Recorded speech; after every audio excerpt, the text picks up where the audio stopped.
qu'il y a deux choses dans la vie. La haine et puis l'amour. Séparation et union. Si vous vous êtes séparés, que tu t'es uni avec quelqu'un d'autre, il n'y a plus d'union. Les expressions qui disent que non, après l'amour, c'est pas la guerre là. Vous êtes des menteuses. Aujourd'hui, je suis devenu pour d'autres un ennemi. Je suis devenu encore pour d'autres quelqu'un que avant je le connaissais, maintenant j'ai vu Jésus.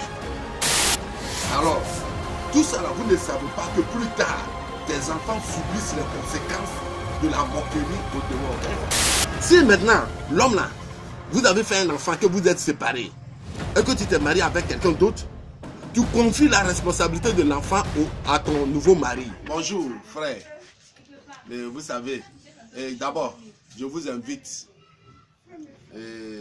à manger.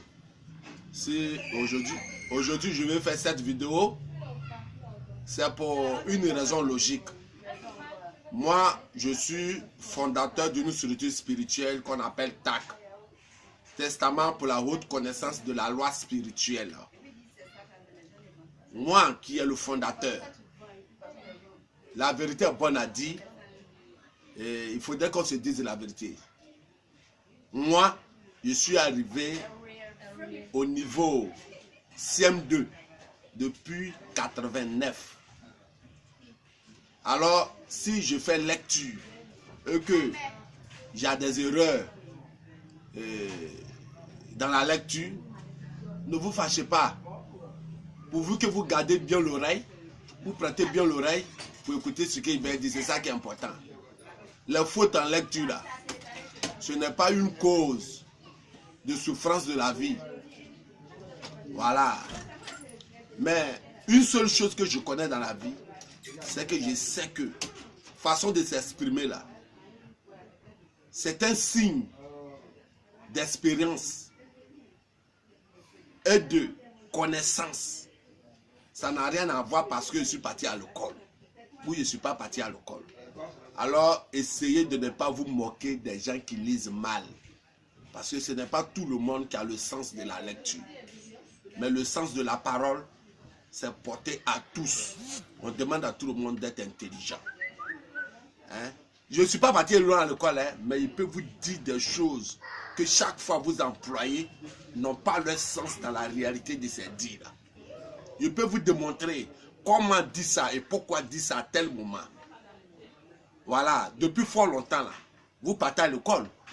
On vous a toujours dit qu'à l'école, là, et quand on vous pose une question à l'école, on dit, il y a combien de jours dans le mois? Vous répondez tous, 28 jours, ou 29 jours, ou 30 jours, ou 31 jours. Mais est-ce qu'à l'école, un jour, on vous a dit de citer les 30 jours, ou les 28 jours? Jamais de la vie. Parce que ce n'est pas une réalité. Si c'était une réalité, on allait vous dire de citer. Mais comme ce n'est pas une réalité, on vous dit jamais de citer, on vous fait sauter. En un mois, ça reste combien de semaines? C'est combien de semaines? Vous dites, c'est 4 semaines. On ne vous dit pas de citer les 4 semaines. Parce qu'on vous dit le nombre de combien de semaines. Et maintenant, après, on vient dans une semaine, il y a combien de jours? On vous dit 7 jours. On vous demande de citer les 7 jours. Parce que chaque jour a son nom différent. Mais si les jours ont leur nom différent, et que ça se répète dans un mois qui fait 30 jours, pourquoi ne pas citer les jours dans les 30 jours? Parce qu'il n'y a pas 30 jours dans le mois. Il n'y a pas 30 jours. Il y a 7 jours dans le mois qui se répètent selon le temps. Alors si ils n'ont qu'à changer leur manière d'enseigner les enfants à l'école, parce que si déjà l'éducation qu'on donne, sa base de s'exprimer est une fausse expression, à ce moment ça donne une fausse base à une forme spirituelle dans l'éducation de l'homme qui forge les gens à une soumission d'esclavage spirituel. Alors vous devez être propre dans vos langages. C'est vrai, nous sommes habitués parce qu'on va à l'école. Mais école qu'on va là, c'est pourquoi? C'est pour avoir une éducation logique. Alors, si moi j'enseigne dans la voie spirituelle est universelle. Je ne suis pas parti loin à l'école. On ne peut pas me blaguer en français.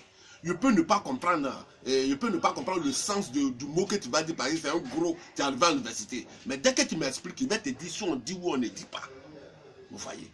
Alors, je vais vous dire, demandez aux gens pourquoi Pourquoi on n'a jamais cité les 30 jours? Et puis de deux, on exprime à l'école que la couleur blanche est une couleur de paix et d'amour. Mais pourquoi vous vous laissez mentir?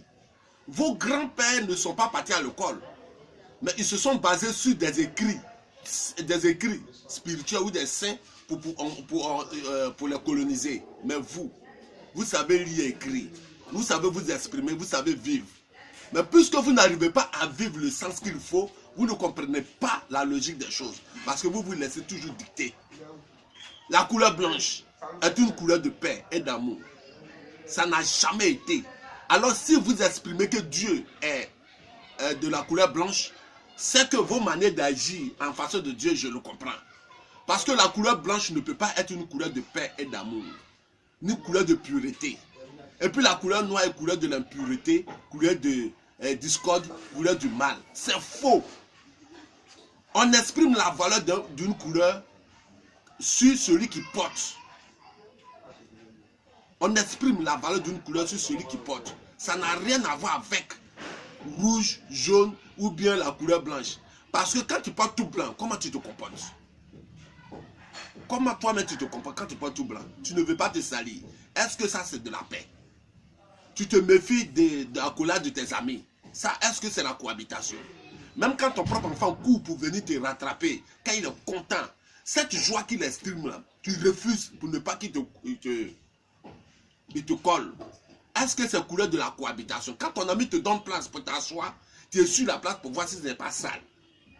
Quand tu portes tout blanc, tu ne vois pas comment tu te comportes. Tu te mets dans un état d'isolation. Tu ne veux pas coller les autres. Alors ça c'est couleur d'harmonie. Non. Dans la guerre, quand les gens soulèvent la couleur blanche là, c'est pour refuser de faire guerre. Ça n'a rien à voir avec la paix. Sinon, si c'était la paix, ils allaient cohabiter avec l'adversaire. Mais on les attrape pour faire prisonniers. Alors quand on ne veut plus faire la guerre, c'est là qu'on soulève la couleur blanche. C'est-à-dire que c'est une couleur de refus. Alors toutes les personnes qui portent la couleur dans les religions pour dire que c'est couleur d'amour là, c'est faux. C'est parce qu'ils veulent se mettre à l'écart des gens qui se portent blanc. Mais la couleur noire, que les gens expriment couleur de mal et de... Le temps d'abord au commencement était obscur. C'est le noir qu'on exprime. C'est dans la couleur noire que toutes les couleurs se confondent. C'est la grande couleur, on dit, la robe de soirée, là, c'est quelle couleur? C'est couleur noire. Costume plus élégant, c'est couleur noire. Notre premier temps, c'est le noir. Tout ce qu'on dit, c'est le noir. Le noir est une couleur d'expérience et de courage et de persévérance.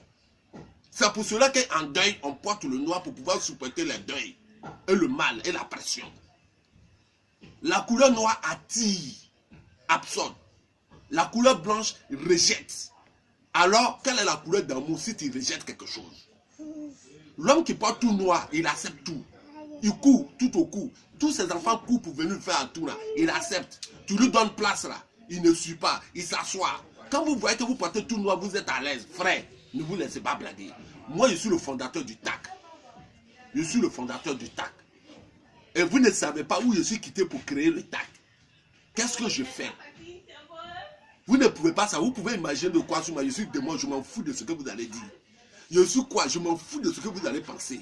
Mais ce qui est important, c'est ce que je vais vous donner. Parce que vous les humains, vous n'avez jamais su apprécier l'homme. C'est quand il meurt là que vous pouvez prendre pour faire des livres. Même si quelqu'un qui est en train de mourir dans l'eau là, pour aller le sauver là, il se débat pour noyer le sauveteur. Hein? Alors quelque part là, vous là, si on vous suit là, le monde sera détruit. Parce que vous ne savez même pas ce que vous avez besoin. Si on vous demande vous avez besoin de quoi, c'est un moment que vous réfléchissez. Et pourtant vous dites que vous êtes dans le besoin. Alors vous êtes tellement naïf dans le sens spirituel que vous êtes toujours esclave de votre propre pensée. Soyez positif. Je suis là pour vous éduquer. Merci.